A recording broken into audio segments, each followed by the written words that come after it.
Just how would you describe the officiating in that game?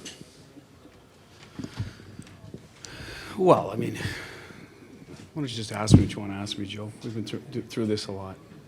Talking about the one call, non-call? A couple of non-calls, a couple of hits to the head. Well, those are the hits they want to get out of the game, correct? That's what I hear a lot about. Clearly, they missed a couple tonight. It's a fast game. I sat here 2 days ago or whatever it was. I said I believe these officials are at this level because they've earned the right to be here, and you should be getting the best. But I mean, the narrative changed after Game 3. There was a complaint or whatever put forth by the opposition, and it just seems to have changed everything. I mean, the non-call on Achari, their player's on his way to the box. I mean, they're the only. It's right in front of the official. It's a slew foot. Our guy's gone. The spotter took him took him out of the game for a possible concussion. I mean, it's blatant. It was a big effect in the game. I mean, this has happened. I'm a fan of the game. It's the National Hockey League's getting a black eye with their officiating this playoffs. And here's another one that's going to be talked about. I thought it was a great hockey game. That call probably, I mean, there's time, but it really made it difficult for us to get the win tonight. So I'm disappointed. So I guess to answer your original question, it was egregious. But we're moving on. We're getting ready for Game 6. Left side, third row. Coach, over here, was Charo's mere presence tonight, did it serve as a kind of reminder of just how tough hockey players are and how much it takes to win at this level and on this stage? Oh, he's a great example of that. I mean, he even came out and said it. He's not the only guy. They've got guys. We've got guys. Other teams, I'm sure Carolina, San Jose had guys that play hurt. That's what you do this time of year. His injury is a little more serious than some. He was medically cleared with some warnings. Made the decision to play. Inspirational for us. Good player for us. We knew he wouldn't be 100%.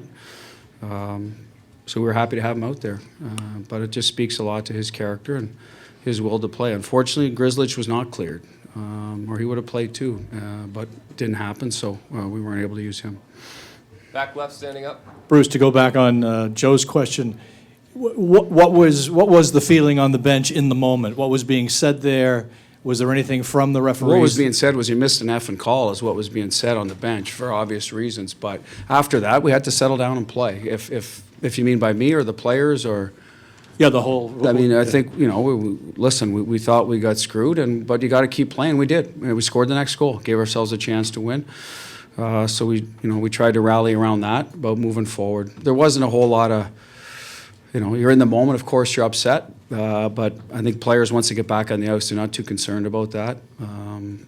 So that's the way it finished. I thought we responded well. We pushed to score. We did. We pushed again. We gave up some odd man rushes as a result. Tuukka, made the next save to keep us in. Unfortunately, we couldn't get it by him in the end. And was there any explanation? No, and they're typically, and I don't expect an explanation for a non-call. I mean, and I get that. They want to keep the game moving. Typically, seldom will you get an explanation unless there's maybe one of those challenges that puck maybe was in. Why are they reviewing it? Something like that. But typically, no, they keep moving. Back left, standing up. Bruce, was the extra defenseman something that you'll continue with, or does it depend if Grzelcyk comes back?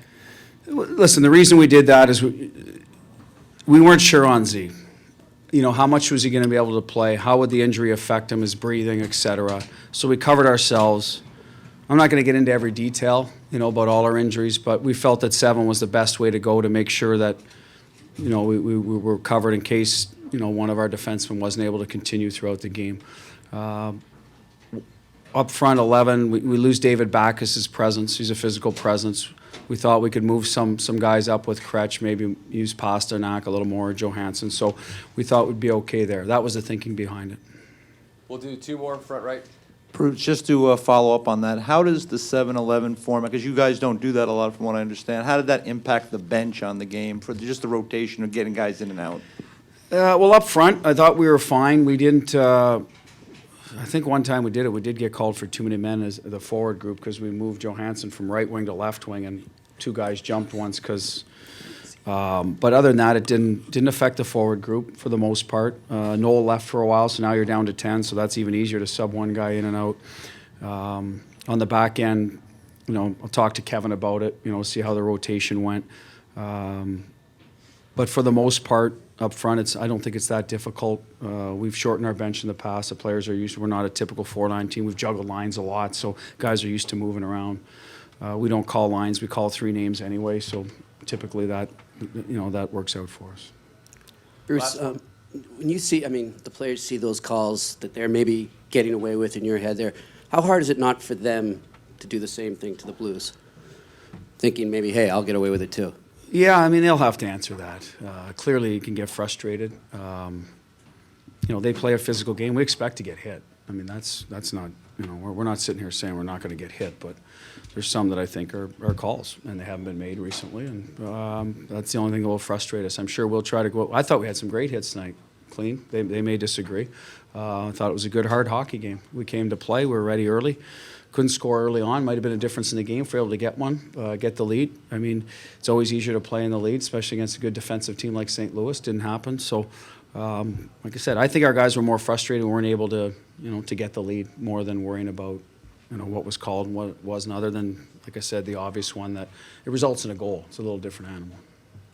Thank you, Coach. Yep.